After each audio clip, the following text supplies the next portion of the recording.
ওম নমো ভগবতে বাসুদেবায়। জয় শ্রীকৃষ্ণ। রাধে রাধে। নমস্কার, আমি দীপা।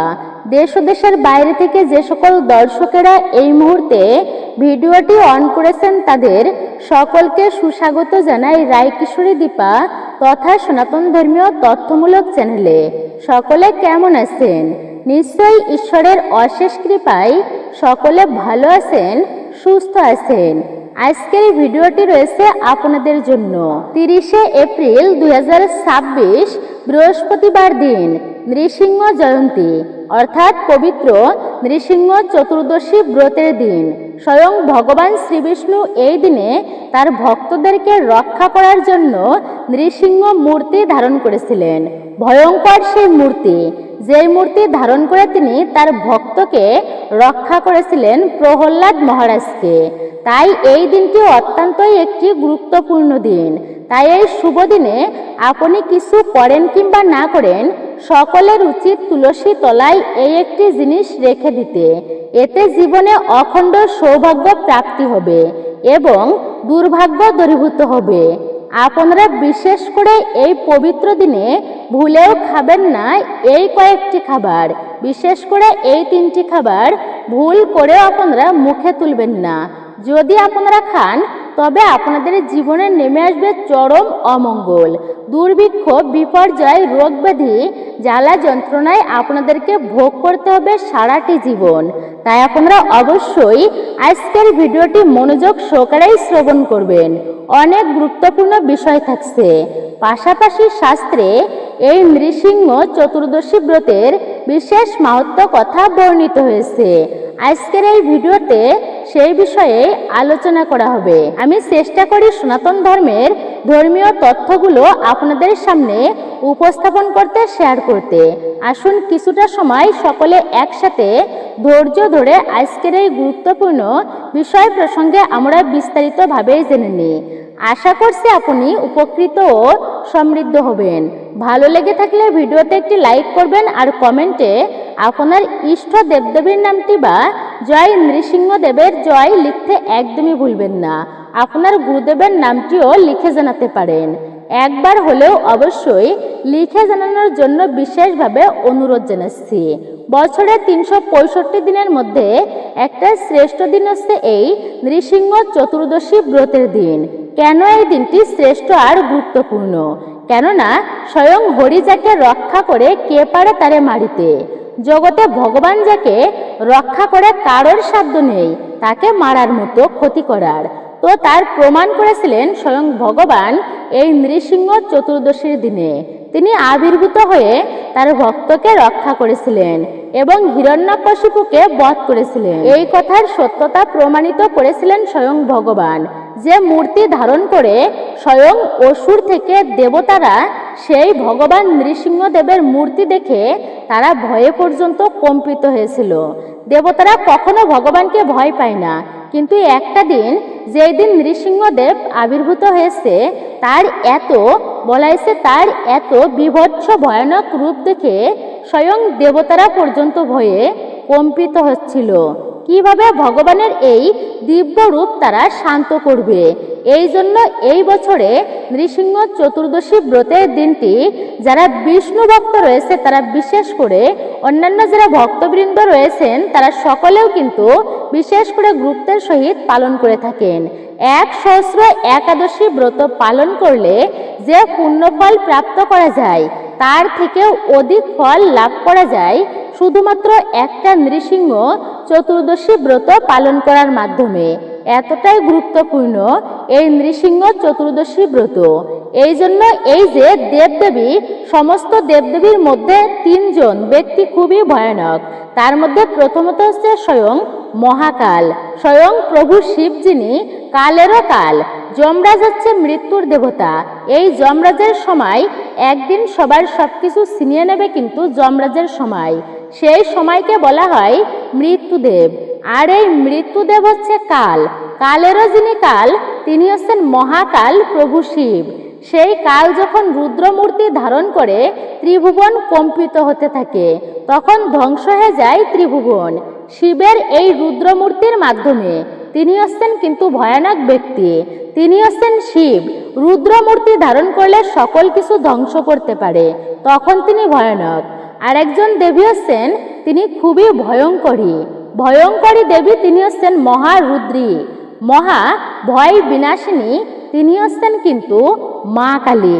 যখন তিনি রণক্ষেত্রে তরবারি নিয়ে দাঁড়ায়, কোনো অসুর মা কালীর সম্মুখে যুদ্ধ করার মতো সামর্থ্য নেই, কেননা কোনো ব্যক্তি মায়ের সামনে যুদ্ধ করে টিকতে পারবে না। এবং এরা হচ্ছে দেবদেবীর সবথেকে ভয়ানক। ভগবান যখন তার ভক্তকে রক্ষা করার জন্য আবির্ভূত হয়, সেই রূপটি হচ্ছে কিন্তু এই নৃসিংহ মূর্তি, যিনি না পুরুষ, না নর, না নারী, না হচ্ছে কোনো পশু, কোনো পুরুষও নয়, কোনো নারীও নয়। আবার তিনি হচ্ছেন স্বয়ং পশুও নয়, মানুষও নয়। তিনি অর্ধেক পশু, অর্ধেক নর, অর্থাৎ অর্ধেক সিংহের রূপ ধারণ করেছিল আর অর্ধেক মানুষের রূপ। তিনি এত বিভৎস রূপে তিনি আবির্ভূত হয়েছিলেন ভক্তকে রক্ষা করার জন্য। এতটা অগ্নিমূর্তি ধারণ করে খুবই গুরুত্বপূর্ণ। এই জন্য বলা হয়েছে এই বিশেষ দিনটিকে আমাদের সকলের একান্ত ভক্তি ও শ্রদ্ধার সহিত পালন করা উচিত। কিন্তু যেই ব্যক্তি যে জেনে বুঝে এই নৃসিংহ চতুর্দশী ব্রত পালন করবে না, অবহেলা করবে, তাদের জন্য শাস্ত্রে বলা আছে, যেই ব্যক্তি জেনে বুঝে এই ব্রতের অবহেলা করবে, পালন করবে না, যাবৎকাল চন্দ্র সূর্য বিদ্যমান তাবৎকাল তাকে নরকের যন্ত্রণা ভোগ করতেই হবে। এই জন্য জেনে বুঝে প্রত্যেকের, না জেনে হলেও এই ব্রতটি পালন করা উচিত। তবে ভগবান নৃসিংহদেব স্বয়ং প্রহ্লাদ মহারাজকে তিনি বলেছেন যে এই ব্রতটি একান্ত ভক্তি ও শ্রদ্ধা সহকারে পালন করা প্রত্যেক ব্যক্তিরই উচিত। আমি তোমাকেই অতি গোপনীয় বিষয়টি এখন তোমাকে বর্ণনা করলাম, সেই জন্য এই ব্রতটি আমাদের সকলের পালন করা উচিত। আপনারা বিশেষ করে 30শে এপ্রিল বৃহস্পতিবার দিন আপনারা এই নৃসিংহদেবের ব্রতটি ভক্তি সহকারে পালন করবেন। কিন্তু আরেকটা প্রশ্নই থাকে যে নৃসিংহ চতুর্দশী ব্রত কত সময় পর্যন্ত উপবাস করতে হবে। যেমন চৈতন্য মহাপ্রভুর গৌর পূর্ণিমা তিথি অর্ধবেলা পর্যন্ত উপবাস করা হয়। কৃষ্ণের জন্মাষ্টমী ব্রত রাত্রি 12টা পর্যন্ত উপবাস করা হয়, রামনবমী দুপুর 12টা পর্যন্ত। কিন্তু এই নৃসিংহ চতুর্দশী ব্রতের দিনে কতক্ষণ পর্যন্ত উপবাস করতে হবে? সেই ক্ষেত্রে মনে রাখবেন, স্বয়ং ভগবান নৃসিংহদেব তিনি বৈশাখ মাসের শুক্লপক্ষের চতুর্দশী তিথিতে তিনি সন্ধ্যাকালে গোধূলি লগ্নে তিনি আবির্ভূত হয়েছিলেন। হিরণ্যকশিপু কতটা বুদ্ধিমান ছিল, তিনি চালাকি করে ব্রহ্মার তপস্যা করল। তপস্যায় ব্রহ্মাজি সন্তুষ্ট হয়ে হিরণ্যকশিপুর সামনে আবির্ভূত হলো। বলো পুত্র, তুমি কি বর চাও? তাই বলে, প্রভু আমাকে অমর জগতে আমাকে অমর করে দাও, আমি যেন অমর হতে পারি, এমন বর তুমি আমাকে প্রদান করো। ব্রহ্মাজিকে বলল। তখন ব্রহ্মা বলল যে পুত্র, আমি নিজেও অমর নয়, তাই তোমাকে অমর বর আমি দিতে পারবো না।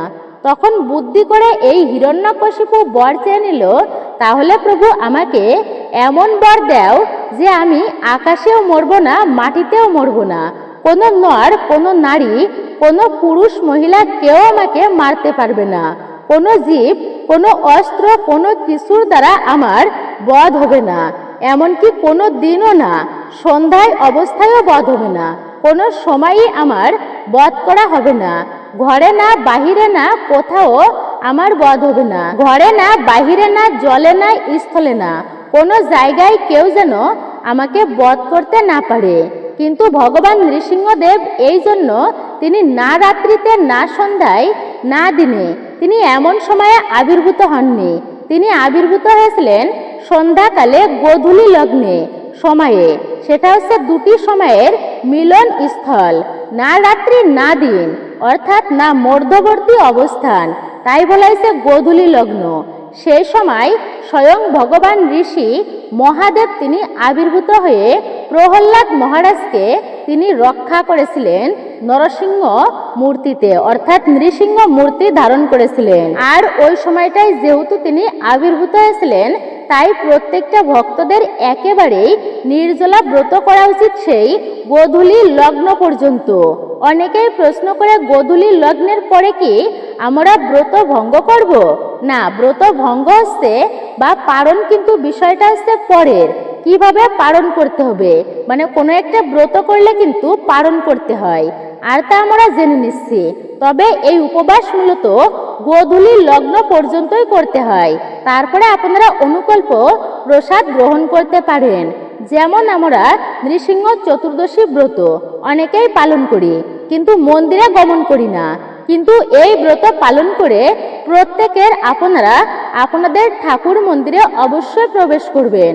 আর যদি আপনাদের আশেপাশে কোনো মন্দির থাকে নৃসিংহদেবের বা কোনো মন্দির যদি থেকে থাকে, তাহলে সেখানে একবার হলেও আপনারা যাবেন, অবশ্যই গমন করবেন। সেখানে গিয়ে ভক্তি শ্রদ্ধার সহিত সেই নৃসিংহদেবের বা ভগবানের আপনারা পূজা অর্চনা করবেন বা অভিষেক দেখবেন নৃসিংহদেবের। এভাবে করে অভিষেকের প্রসাদ বা অভিষেকের যে চরণামৃত তা গ্রহণ করে তারপরে অনুকল্প প্রসাদ ফলমূলাদি অথবা সবজি আপনারা গ্রহণ করতে পারেন। কিন্তু এই সন্ধ্যার পরেও সেই ব্রতের ভুলক্রমেও ভঙ্গ করা যাবে না নৃসিংহদেবের ব্রত।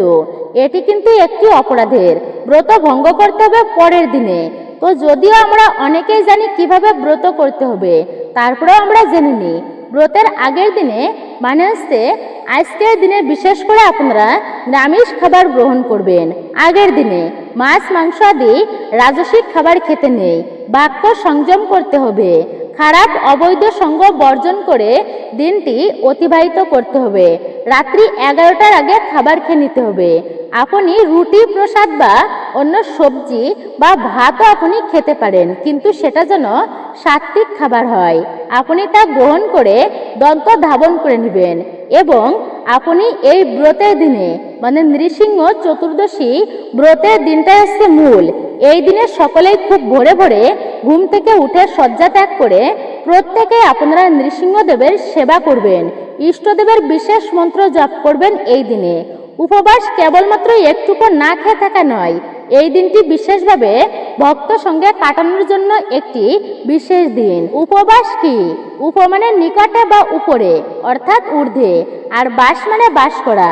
এই দিনটাই স্বয়ং ভগবানের সন্নিকটে বাস করা ভক্তের। তাই এই দিনে হরির সান্নিধ্যে কাটানো উচিত, ভক্তর সঙ্গে পার করা উচিত। সম্ভব হলে এই দিনে নৃসিংহ মন্দিরে বাস করতে পারেন আপনারা। এটি আরও বিশেষ ফলদায়ক ব্রত করার বিশেষ বলা হয়েছে। এটি প্রত্যেক মানুষের উচিত জীবনে একটা সময়ে ঠাকুরের মন্দিরে থাকা, জীবনে ভগবানের জন্য সময় দেওয়া উচিত। 50 বছরের পরেও তাও যদি হয়, তাও যদি আপনারা পারেন, তাহলেও একটি দিনের জন্য হলেও অবশ্যই মন্দিরে কিন্তু বাস করাই উচিত। এই একটা দিন নৃসিংহ চতুর্দশী ব্রতের দিন। এই দিনটি ইচ্ছা করে যে যদি আপনার আশেপাশে কোনো মন্দির থেকে কোথাও নৃসিংহদেবের মন্দির থাকে, তাহলে কৃষ্ণ মন্দিরেও আপনি যেতে পারেন। যদি নৃসিংহদেবের মন্দির না থাকে, সেক্ষেত্রে আপনি কৃষ্ণ মন্দিরে গিয়েও সেবা পূজা অর্চনা করতে পারেন। সেই মন্দিরে আপনি রাত্রিতে বাস করবেন। আর মন্দিরে বাস করাকে কি বলে? মথুরা বাস বলে। আর মথুরা বাস হচ্ছে মন্দিরে বাস করা একটা দিন।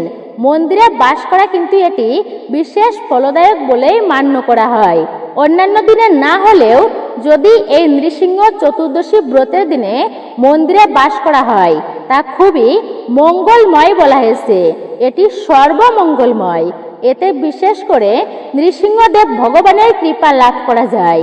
কেননা এই 10 লক্ষ বলা হয়েছে নৃসিংহ চতুর্দশী ব্রত মাহাত্ম্য কথায়, যে 10 লক্ষ সেই অষ্টমী ব্রত পালন করলে, দুর্গা অষ্টমী ব্রত পালন করলে যে পুণ্যফল প্রাপ্ত করা যায়, তার থেকেও অধিক পুণ্যফল লাভ হয় যদি কোনো ব্যক্তি একটা নৃসিংহ চতুর্দশী ব্রত পালন করতে পারে।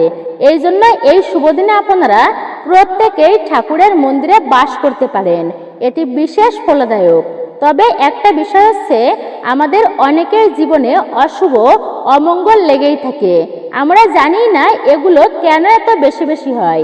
অনেক সময় গ্রহ দোষের কারণে হয়, অনেক সময় বাস্তু দোষের কারণেও হয়। যদি জীবনীতে গ্রহদোষ থাকে তবে সহজে কিন্তু ভালো কিছু হয় না। এই ভালো কিছু করতে আপনি যতই যাবেন ভালো কিছু করতে, তবুও ভালো কিছু হবে না। একটা অশুভ এবং অমঙ্গল পিছনের দিকেই টেনে নিয়ে আসবে। এগুলো অনেক সময় গ্রহদোষের কারণেই হয়ে থাকে। সেই ক্ষেত্রে আমরা সেই গ্রহদোষ দূর করার জন্য অনেকেই চুড়ি পরি, অনেকেই পান্না পরি, রত্ন, আংটি, পাথর ধারণ করি, যাতে গ্রহদোষ থেকে উপশম হয়। তবে সর্বোত্তম উপায় হচ্ছে ভগবানের বিশেষ মন্ত্র জপ করা। এই নৃসিংহদেব ভগবান সাধারণ কোনো ব্যক্তি নয়। তার নাম স্মরণ করলেও নবগ্রহের প্রভাব পর্যন্ত কেটে যায়, দূরীভূত হয় জীবনের সৌভাগ্য উদয় হয়, দুঃখ কষ্ট সকল কিছুর নাশ হয়। যাদের জীবনে নবগ্রহের প্রভাব রয়েছে, আপনারা সেই নৃসিংহ চতুর্দশী ব্রতের দিন মানে বৃহস্পতিবার দিন প্রত্যেকে আপনারা ভক্তি ভরে নৃসিংহদেবের 9টি বিশেষ নাম আছে, যা স্মরণ করার মাধ্যমে জীবনের গ্রহ পর্যন্ত উপশম হয়। প্রত্যেকে আপনারা এই নামগুলো স্মরণ করবেন, অন্তত পক্ষে 3 বার জপ করবেন 9টি নাম। এতে একটুকু হলেও নৃসিংহদেবের কৃপায় সেই গ্রহ দোষ থেকে উপশম হবেন আপনারা। এখন আমরা প্রথমেই জেনে নিই যে এই নৃসিংহদেবের অর্থাৎ এই নৃসিংহ দেবের নাম স্মরণ করলে মঙ্গল গ্রহের দোষ কেটে যায়। কেন জ্বালা নৃসিংহদেবের নাম হয়েছিল? প্রথম নামটা আছে জ্বালা, তবে কেন এই জ্বালা নৃসিংহদেবের নাম হয়েছিল? আর এর ফলে কিন্তু মঙ্গল গ্রহের দোষ কাটে। কেননা স্বয়ং ভগবান নৃসিংহদেব মহাদেব যখন আবির্ভূত হয়ে প্রহ্লাদ মহারাজকে রক্ষা করল, হিরণ্যকশিপুর বক্ষ বিদীর্ণ করে বধ করল, তখন ভগবান এতটাই রেগেছিল তার চক্ষু থেকে অগ্নি প্রজ্বলিত হচ্ছিল। এই জন্য এই ভগবানের চোখ থেকে যেহেতু অগ্নি মানে দাও দাও করে আগুন জ্বলছিল, তাপ ছিল তার। আর এই জ্বালা নৃসিংহদেবের স্মরণ করলে বলা হয় মঙ্গল গ্রহের দোষ কেটে যায়। দ্বিতীয়টি হচ্ছে পাবন নৃসিংহদেব। আপনারা যারা বুধ গ্রহের জীবনীতে প্রভাব রয়েছে, বুধ গ্রহের আপনাদের যাদের, সেই ক্ষেত্রে আপনারা এই পাবন নৃসিংহদেবের নাম স্মরণ করতে পারেন। এর নাম স্মরণ করলে জীবনী থেকে সেই বুধ গ্রহের দোষ কেটে যায়। কেন পাবন নৃসিংহদেব? কেননা ভগবান তার ভক্তদের নৃসিংহদেবের নাম স্মরণ করলে তিনি তার ভক্তদেরকে পাবন করে থাকে, মানে পরিত্রাণ করে। পরিত্রাণাই সাধুনাম বিনাশাই চ দুষ্কৃতাম। এই যে পাবন করে থাকে মানে উদ্ধার করাই বিধায় ভগবানের একটা নাম হয়েছে পাবন নৃসিংহদেব। তিনি তার ভক্তদেরকে রক্ষা করে থাকেন। এবং আরেকটা বিষয় হচ্ছে অহবিলা নরসিংহদেব, যাদের জীবনীতে বৃহস্পতির দোষ রয়েছে। বৃহস্পতির দোষ থাকলে তবে কিন্তু জীবনীতে জ্ঞানের অভাব দেখা যায়, জীবনের সিদ্ধান্ত নিতে ভুল করে ব্যক্তিরা। জীবনে একটা দুর্ভাগ্য লেগেই থাকে, ভালো যে কিছু হবে তা কিন্তু হয় না। এরা কিন্তু বৃহস্পতির কৃপা পায় না, বৃহস্পতির কুপ্রভাব বিশেষ করে লেগেই থাকে। যাদের জীবনে বৃহস্পতি রয়েছে শক্তিশালী, এরা সহজেই কিন্তু জীবনে সফলতা অর্জন করতে পারে, ধন সম্পদশালী হয়, জ্ঞানী হয়ে ওঠে। কিন্তু যদি বৃহস্পতি দুর্বল হয় তবে বিভিন্ন পদক্ষেপে জীবনে ভুল করার সম্ভাবনা বেশি থাকে। তো সেই বৃহস্পতির দশা কাটানোর জন্য বলা হয়েছে যে অহবিলা।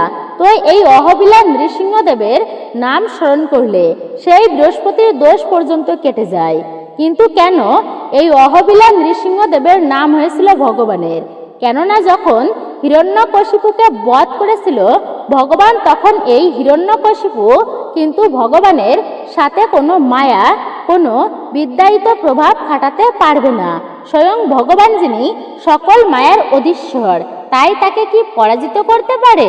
তাই নৃসিংহদেব যুদ্ধের সময় সেই হিরণ্যকশিপু বিশাল মূর্তি ধারণ করেছিল। নৃসিংহদেব ভগবানও তখন তার শরীরকে অনেক বৃদ্ধি করেছিল। বিষয় বিধায় এই নৃসিংহদেবের নাম হয় অহবিলা নৃসিংহদেব।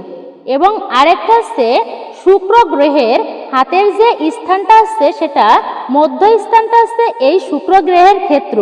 যাদের জীবনে শুক্রের ভালো প্রভাব থাকে এরা সুখ শান্তি সমৃদ্ধি লাভ করতে পারে। যদি কেউ মাললা নৃসিংহদেবের স্মরণ করতে পারে এর ফলেও তার জীবন থেকে সেই শুক্র গ্রহের দোষ পর্যন্ত কেটে যায়। কেন?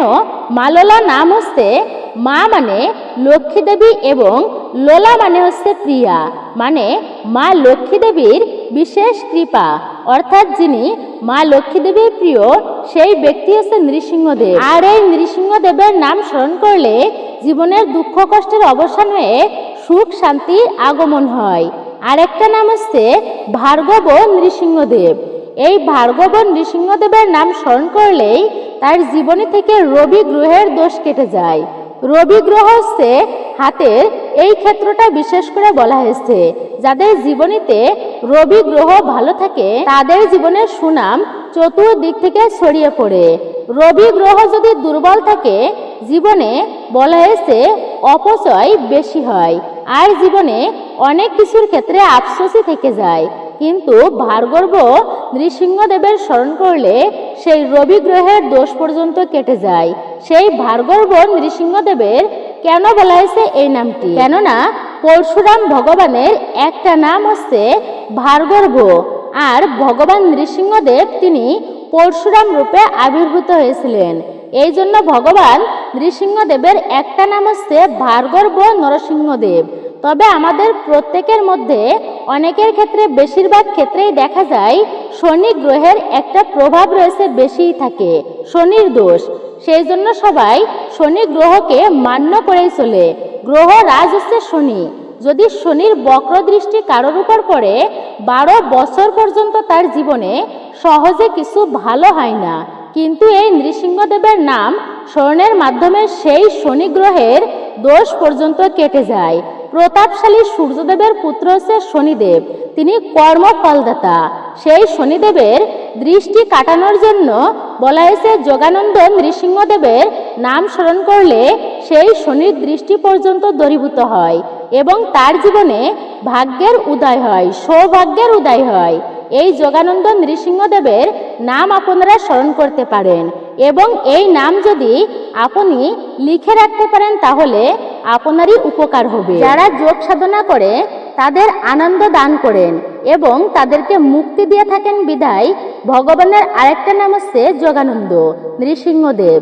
এবং যাদের জীবনীতে চন্দ্র গ্রহের দোষ থাকে বা চন্দ্র গ্রহের দোষ কাটানোর জন্য আপনারা ভগবানের এই নামটি স্মরণ করতে পারেন। করণ নৃসিংহদেবের নাম স্মরণ করলে জীবনের চন্দ্র গ্রহের দোষ পর্যন্ত কেটে যায়। এই করণ নৃসিংহদেব কেন নাম হয়েছে? কেননা স্বয়ং হনুমানজি তিনি রামের সাধনা করেছিল। সেই করঞ্জা বৃক্ষের নিচেই বসে হনুমান তিনি সাধনা করছিলেন রামের, এবং ভগবান নৃসিংহদেব তিনি রামচন্দ্র রূপে আবির্ভূত হয়েছিল এবং হনুমানকে দর্শন দিয়েছিলেন। এই দিনে দর্শন দিয়েছিলেন বিধায় এই নৃসিংহদেবের নাম হয়েছে করণ নৃসিংহদেব। আর সেই নাম স্মরণ করলেই চন্দ্র গ্রহের দোষ কেটে যায়। আরেকটা নাম হচ্ছে ছত্রবাটা নৃসিংহদেব। ছত্রবাটা নৃসিংহদেবের নাম স্মরণ করলে কেতু গ্রহের দোষ কেটে যায়। ভগবান নৃসিংহদেব এই ছত্রবাটা নাম কেন হয়েছে তার?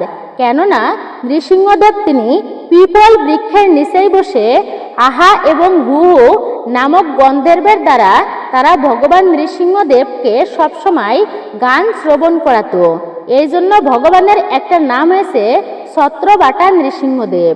তবে সবশেষে হচ্ছে যাদের জীবনীতে রাহু গ্রহের প্রকোপ থাকে, আমাদের অনেকের জীবনীতে যেমন রাহু গ্রহের প্রকোপ রয়েছে বিশেষ করে, সেই রাহু গ্রহের দোষ কাটানোর জন্য বলা হয়েছে বরাহ নৃসিংহদেবের স্মরণ করলে, বরাহ নৃসিংহদেবের নামটি স্মরণ করলে জীবনী থেকে সেই রাহু গ্রহের দোষ পর্যন্ত কেটে যায়।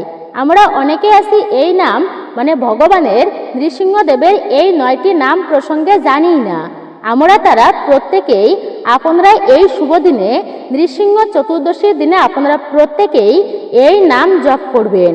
এই নামগুলো আপনারা খাতায় লিখে নিতে পারেন, তা খুবই ভালো হবে আপনাদের জপ করার ক্ষেত্রে। না হলে আপনারা গুগলে গিয়ে সার্চ করবেন ভগবান নৃসিংহদেবের 9টি নাম, সার্চ করলে আপনারা পেয়ে যাবেন। যে নাম স্মরণ করলে গ্রহ দোষ পর্যন্ত কেটে যায়, এইভাবে আপনারা অবশ্যই পেয়ে যাবেন গুগলে। সেই নাম দেখে আপনারা পাঠও করতে পারেন। অন্ততপক্ষে 3 বার এই নৃসিংহ চতুর্দশীর দিনে প্রত্যেকে আপনারা জপ করবেন। এর ফলে নবগ্রহের দোষ পর্যন্ত কেটে যায়। এইভাবে করে আপনারা এই দিনে এই নাম স্মরণ করতে পারেন। এবং ব্রতের দিনে কিছু কাজ করা অত্যন্ত শুভ ও মঙ্গলময় বলা হয়েছে।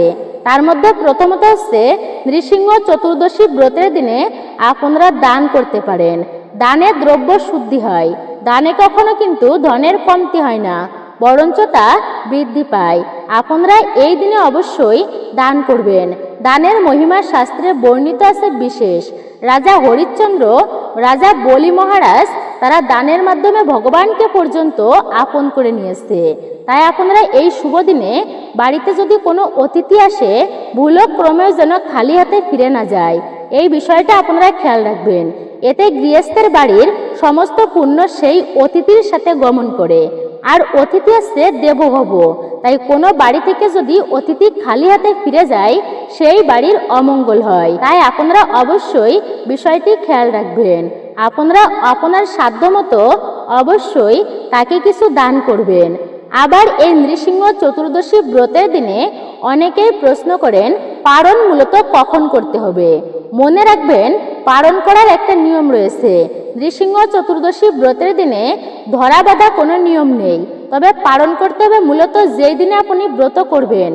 আপনি বিশেষ করে যেমন বৃহস্পতিবার মানে 30শে এপ্রিল বৃহস্পতিবার আপনি ব্রত করবেন এই নৃসিংহদেবের, তবে আপনি পরের দিন সূর্যোদয়ের আপনি সেই মুহূর্তেই কিন্তু পালন করতে পারেন। 9টার মধ্যে আপনি পালন কার্য সুসম্পূর্ণ করবেন। পালন করতে হয় পঞ্চরবিশস্যর প্রসাদ দিয়ে। ভাত আদি অন্য সবজি প্রসাদ আপনারা রন্ধন করে ভগবানকে ভোগ দিয়ে তাই আপনারা পালন করে নেবেন সেই প্রসাদ দিয়ে। এবং ভগবানের কাছে বিশেষভাবে প্রার্থনা করতে হয়, হে নৃসিংহদেব, এই ব্রত পালন করার মধ্যে যদি কোনো অপরাধ হয়ে থাকে সেই অপরাধ তুমি মার্জনা করো। হে প্রভু, কৃপা করে এই অধমের প্রতি তুমি প্রসন্ন হও। এইভাবে করে যার যেমন মনের আরতি আছে, মনের বাসনা আছে, আপনারা তা ভগবানকে জানাতে পারেন। এইভাবে করে আপনারা ব্রতের পালন করবেন, মানে ব্রত ভঙ্গ করবেন। অনেকে বলেন পালন মূলত কি? পালন হচ্ছে ব্রত যখন ভঙ্গ করা হয় সেই বিষয়টাকেই পালন বলে।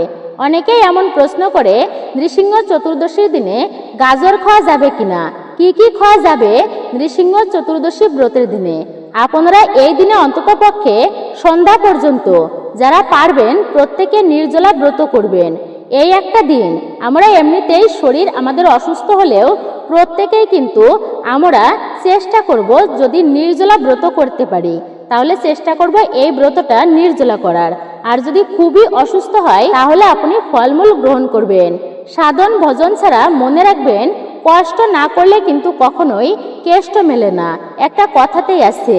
অন্ততপক্ষে এই নৃসিংহদেবের বিশেষ কৃপা লাভ করবার জন্য যাদের জীবনীতে বেশি বেশি বিপদ আপদ হয়, তবে সেই ক্ষেত্রে বলা আছে যাত্রাকালে যদি কেউ নৃসিংহদেবের নাম উচ্চারণ করে তবে সেই ব্যক্তির সেই যাত্রায় কোনো বিপদ আপদ হয় না, ভগবান নৃসিংহদেব তাকে রক্ষা করেন। এই জন্য দেখবেন অনেকেই বিশেষ করে একটা কবজের মধ্যে বা তাবিজের মধ্যে নৃসিংহদেবের নাম লিখেও কণ্ঠে ধারণ করেন। ওটা নৃসিংহদেবের কবজ, কেননা ভক্তরা সেটা যে কোনো ভক্তই হোক না কেন, তো যাত্রাকালে সেই নৃসিংহদেবের স্মরণ করে যদি থাকে, ভগবান নৃসিংহদেব সবাইকেই রক্ষা করেন। উনি হচ্ছে জাগ্রত দেব। ভগবান বিষ্ণুকে স্মরণ করলে অনেক সময় তিনি ভক্তদের রক্ষা করতে দেরি করেন, কিন্তু ভগবান নৃসিংহদেব তার নাম স্মরণ করলে যে কোনো বিপদ থেকে ভক্তকে তিনি অতি সহজেই এবং দ্রুতই রক্ষা করেন। এই জন্য ভক্তরা বেশিরভাগ নৃসিংহদেবের নাম স্মরণ করে বিপদকালে এবং যাত্রাকালে। আপনি আজকে কোথাও যাত্রা করছেন, তো আপনার বাড়ি থেকে বেরোনোর আগে ভগবান নৃসিংহদেবের নামটা স্মরণ করেই তাই বেরোনো উচিত। এতে আপনার যাত্রায় ভগবানের কৃপায় কোনো বিপদ আপদ হবে না, ভগবান ভক্তদেরকে রক্ষা করে থাকেন। আর সেই নৃসিংহ চতুর্দশী ব্রতের দিনে প্রত্যেকের উচিত নির্জলা ব্রত করা, কিন্তু তারপরেও অনেকে আছেন অসুস্থ, সেই ক্ষেত্রে তারপরেও ব্রত করার চেষ্টা করে, কিন্তু শরীর রক্ষা করেই তো ধর্ম। যদি শরীরই না থাকে কিভাবে ধর্ম করবেন? তাই এই ব্রতের দিনে যারা পারবেন তারা নির্জলা ব্রত করবেন, আর যারা পারবেন না তারা ফলমূলাদি খেয়ে এই ব্রতটি করতে পারেন। তবে ফল খেয়ে ঔষধ, গুরুবাক্য, ব্রাহ্মণ বাক্য এগুলি গ্রহণ করতে পারবেন। এবং যদি কেউ সবজি খেতে চান, সেটা হচ্ছে সূর্যাস্তের পরে ভগবান নৃসিংহদেবের পূজা অর্চনা করার পরে, অভিষেক দর্শন করার পরে, এরপরে আপনারা অনুকল্প প্রসাদ সবজি আদি গ্রহণ করতে পারেন। তবে কষ্ট হয়ে গেলে সারাদিনে যে কোনো সময় আপনি ফলমূল গ্রহণ করতে পারেন। নৃসিংহ চতুর্দশী ব্রত কে কে পালন করেছিল শাস্ত্রে আরও পাওয়া যায়। স্বয়ং মহাদেব ত্রিপুরাসুরকে বধ করার জন্য মহাদেব নৃসিংহদেবের সাধনা করেছিল, এই নৃসিংহ চতুর্দশী ব্রত পালন করেছিল। স্বয়ং মহাদেব নয়, এমনকি ব্রহ্মা পর্যন্ত জগতের সৃষ্টিকার্য রক্ষা করার জন্য এই নৃসিংহ চতুর্দশী ব্রত পালন করেছিল। এমনকি এও বলা আছে, রাজ্য লাভ করতে চায় অনেকেই, রাজা হতে চায়। ভগবান আমাকে রাজা করো, প্রচুর ধন সম্পদের মালিক করো, পরজন্মে আমাকে অনেক ধন দিও, অনেক সম্পদ দাও। রাজ্যকামী ব্যক্তি রাজ্য লাভ করবে, যে ব্যক্তি যে প্রার্থনা করবে সেটাই পূর্ণ হবে। কোনো পুত্র সন্তান যদি কারোর না থাকে, তাহলেও যদি সেটা কামনা করে সেটাও পূর্ণ হবে। কোনো পুত্র সন্তান নেই, ভালো একটা পুত্র সন্তান প্রাপ্ত করতে চায়। জগতের সবথেকে বড় ধন হচ্ছে পুত্রধন, যে ধন প্রাপ্ত করলে জীবনে আর কিছু চাওয়া পাওয়ার থাকে না। কেন? যদি পিতামাতা একটা পুত্র সন্তানকে সঠিকভাবে লালন পালন করে ভালোভাবে মানুষ করতে পারে, তবে সেই পিতামাতা পুত্রের ধর্ম বলে স্বর্গে গমন করতে পারে। আবার তারা ইহজগতে পুত্রের কর্ম বলে সমৃদ্ধশালী ধনশালী হতে পারে। এই হচ্ছে পুত্র ধন সম্পদ টাকা পয়সার থেকেও পুত্র ধন হচ্ছে বড়।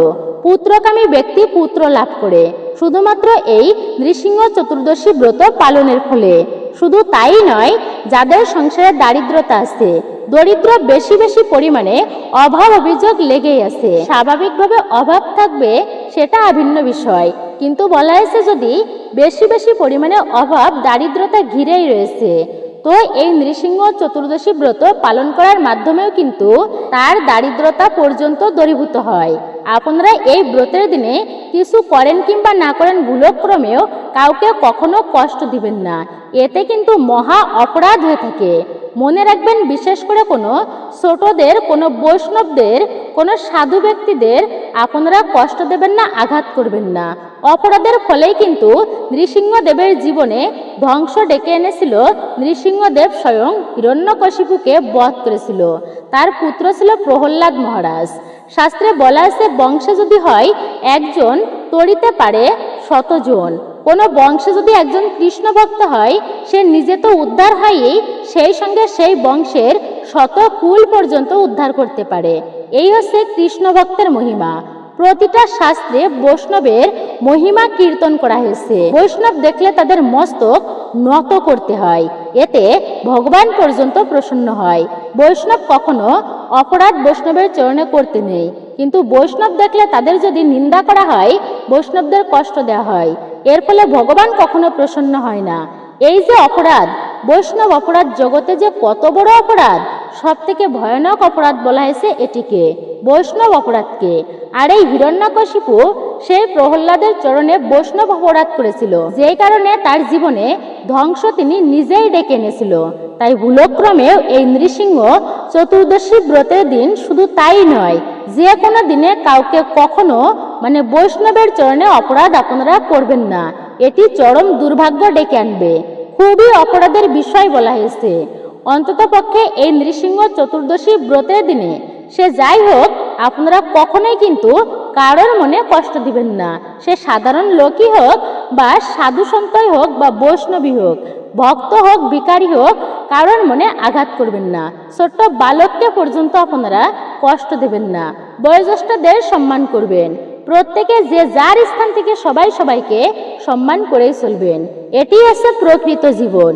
এবং এই নৃসিংহ চতুর্দশী ব্রতের দিনে আরেকটা বিষয় হচ্ছে, কখনো যেন কারোর নিন্দা না করা হয়, কোনো মিথ্যা কথা না বলা হয়।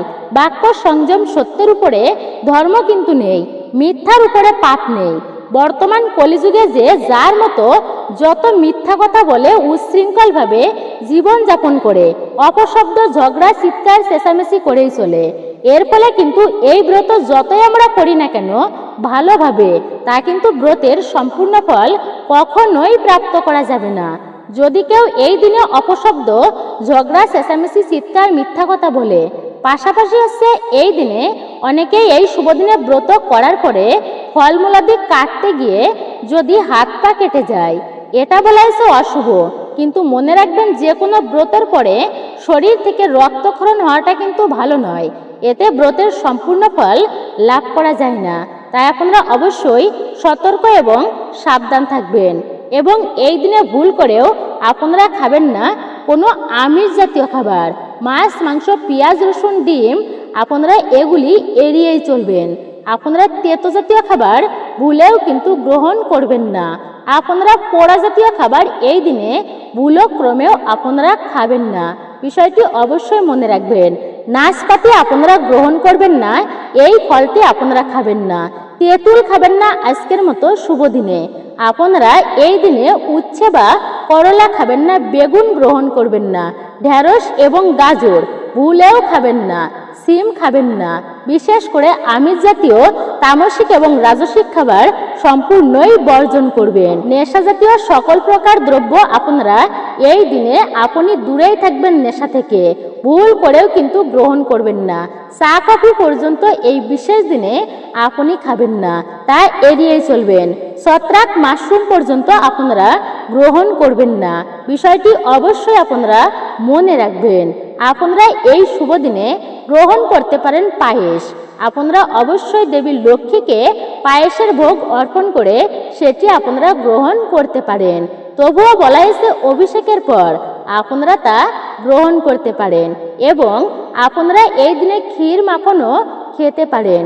এবং দেবী লক্ষ্মীকে অবশ্যই আপনারা এই দিনে বিশেষ করে আপনারা অর্পণ করবেন ভগবানের প্রসাদ, তা খুবই শুভ হবে আপনাদের জন্য। বলা হয়েছে ভগবানের প্রসাদ নিবেদনের ফলে আপনি আপনার জীবনের দুর্ভাগ্য পর্যন্ত দূরীভূত করতে পারেন। তাই আপনি ভগবানের প্রসাদ নিজেও গ্রহণ করবেন এবং অপরকেও গ্রহণ করাবেন। অবশ্যই আপনি এই কার্যটি করবেন, তবে ফলের ভোগ অর্পণ করবেন। আর যদি আপনি না পারেন, একাদশী ব্রতের মতো সবজি রন্ধন করে ভগবানকে অর্পণ করে আপনি সেটি প্রসাদী হিসেবে গ্রহণ করতে পারেন। আপনি এই দিনে অবশ্যই গ্রহণ করবেন। বিশেষ করে বলা হয়েছে এই দিনে একটুকু হলেও আপনি তুলসী পত্র জল আপনি গ্রহণ করবেন। বিল্ব ফল আপনি এই দিনে খাবেন এবং নারিকেল খাবেন। অবশ্যই নারিকেলের ফল গ্রহণ করবেন। আপনি এই দিনে কলাও খেতে পারেন, তা অত্যন্তই শুভ হবে আপনাদের জন্য। অবশ্যই আপনারা এই দিনে আম্রফল, কাঁঠাল ফল গ্রহণ করবেন। রসালো ফল ভগবানের অত্যন্তই প্রিয়, সুমিষ্ট রসালো ফল আপনি গ্রহণ করবেন। তবে টক, তেতো জাতীয় খাবার আপনারা ভুলেও কিন্তু এই দিনে খাবেন না। তবে এইবার আপনারা জেনে নেবেন যে এই দিনে মানে নৃসিংহ চতুর্দশীর দিনে আপনারা বিশেষ করে তুলসী তলায় আপনারা এই দিনে কি করবেন, মানে কোন কার্যটি করবেন। তুলসী দেবী মানে বৃন্দা দেবীর সেবা করাতে ভগবান শ্রীবিষ্ণু অত্যন্তই প্রসন্ন হয়। তাই আপনারা এই দিনে তুলসী তলায় কোন জিনিসটি রেখে দেবেন। আচ্ছা, একটা জিনিস রাখলেই কি মঙ্গল হবে? অবশ্যই মনে রাখবেন, পৃথিবীতে যত তীর্থ বিদ্যমান তুলসী তলায় সেই সমস্ত তীর্থে অবস্থান করে। একবার একটা ভক্ত তুলসী তলায় জল নিবেদন করেছেন, তখন পাশের বাড়ি থেকে একটা কুকুর সেই পাশের বাড়ির খাবার খেয়ে প্রাণের ভয়ে সে পাশের বাড়ির লোকজন তাড়া করেছে কুকুরটিকে। সেই কুকুরটি দৌড়াতে দৌড়াতে ওই যে বাড়িতে ভক্ত বাড়ি সেই বাড়ি ছিল, ওই বাড়িতে এসে উপস্থিত। প্রচন্ড তৃষ্ণা পেয়েছে কুকুরটির। সেই কুকুরটি তুলসী তলায় একটুকু জল দেখতে পেল, সেই জলটুকু সে পান করেছে। আর যেহেতু সেটি তুলসী তলার অর্থাৎ তুলসী তলার জল মহাপবিত্র তীর্থের জল, তুলসী তলায় সমস্ত তীর্থ অবস্থান করে, সেই জল পান করেছে। আর ওই পাশের বাড়ির লোকজন এসে কুকুরটিকে মেরে ফেলেছে, মানে পিটিয়েই মেরেছে। তখন কুকুরটিকে নিতে আসে যমদূতেরা এসেছেন। আবার সেখানে তৎক্ষণাৎ শ্রীবিষ্ণুর দূত এসে উপস্থিত হয়েছেন। যমদূতদেরকে তাড়িয়ে বিষ্ণুর দূতরা তাকে নিয়ে যেতে লাগলো কুকুরের আত্মাকে। তখন সেই যমদূতেরা প্রশ্ন করল, প্রভু এই ব্যক্তি তো মহাপাপী, এ নরকে যাবে। তখন সেই বিষ্ণু লোক অর্থাৎ বিষ্ণুর দূতগণ বলতে লাগলো, দেখো কুকুরটি যদিও বিচার হওয়ার কথা, আর বিচার হবার পর তার স্থান মৃত্যুর লোক যমলোকে হওয়ার কথা, কিন্তু এই কুকুরটি তুলসী তলায় জল পান করায় এর সর্বপাপ থেকে মুক্ত হয়ে গেছে। এখন বৈকুণ্ঠে তার বাস হবে। এটাই হচ্ছে তুলসী তলায় জল নিবেদনের বিশেষ মহিমা। এই দিনে আপনারা প্রত্যেকেই এই সামান্য সেবাটুকু করবেন, তুলসী তলায় জল নিবেদন করবেন। এতে ভগবানের বিশেষ কৃপা লাভ হয়। দেবী তুলসীর কৃপা লাভ করতে পারবেন জীবনে। আর তুলসী তলায় আপনারা জল নিবেদন করে অবশ্যই আপনারা মন্ত্র উচ্চারণ করবেন। তুলসী তলায় জল নিবেদন করে মন্ত্রটি হচ্ছে ওম গোবিন্দ বল্লভা দেবী ভক্ত চৈতন্য কারিণীম স্নাপয়ামা জগদ্ধাত্রীম কৃষ্ণ ভক্তি প্রদায় নম। এই মন্ত্রটি বলে ভক্তির সহিত তুলসী তলায় জল নিবেদন করবেন আজকের দিনে। আর যদি আপনি মন্ত্র না জানেন তবে ভক্তি ভরে মা তুলসীকে স্মরণ করে তাই আপনি এই আজকের দিনে অবশ্যই এই কার্যটি করবেন, আর তা হচ্ছে তুলসী তলায় জল অর্পণ করবেন। আর যদি পারেন তাহলে অবশ্যই তুলসী তলায় একটি শালগ্রাম শিলা আপনারা রাখবেন। এই কাজটি অবশ্যই আপনারা করবেন যদি পারেন, তাহলে শালগ্রাম শিলা রেখে ভগবান শ্রীবিষ্ণুর পূজা অর্চনা আপনারা করবেন। আশা করছি আপনারা বুঝতে পেরেছেন বিষয়টা। মূলত এটাই ছিল আমাদের আজকের ভিডিওটি আপনার কাছে কেমন লেগেছে মূল্যবান মতামত জানাতে একদমই ভুলবেন না। আর আপনি যদি আমাদের চ্যানেলের নতুন দর্শক হয়ে থাকেন বিনীত অনুরোধ করব চ্যানেলটি অবশ্যই সাবস্ক্রাইব করবেন, পাশে থাকার নোটিফিকেশন বেল আইকনটি অল করে দিবেন। সকলে ভালো থাকুন, সুস্থ থাকুন, পরম করুণাময় ঈশ্বরের অশেষ কৃপায়। আবারও আপনাদের সাথে কথা হবে নতুন কোনো ভিডিওর প্রসঙ্গ নিয়ে। জয় শ্রীকৃষ্ণ, রাধে রাধে। নতুন পুরাতন সকল দর্শককেই অসংখ্য ধন্যবাদ।